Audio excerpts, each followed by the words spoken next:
Good evening, this is 13 with Superior Mobile by 13. Today we have Jesse's Nissan Juke, the Jaxxa Reverend Garcia up in this beast. And this is the rather infamous Juke that is lifted. It's got a 3-inch lift on the bad boy, and then with the tires it puts them about 5 inches above a standard Juke. And I can tell you that all we did today was we installed a nice little radio, and I use the term nice very loosely. It is a joying radio, which is not at all what I like to install. However, it is a floating 8-inch tablet style radio, which looks really good in this Juke.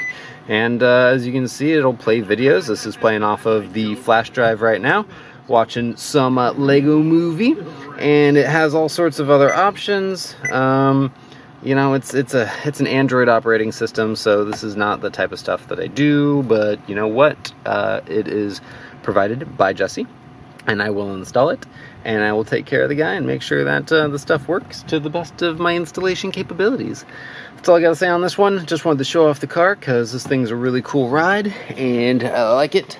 And you know, Juke nasty over here, you know. This is 13 with Superior Mobile by 13. Thanks so much for watching. I'll talk to you later. See ya.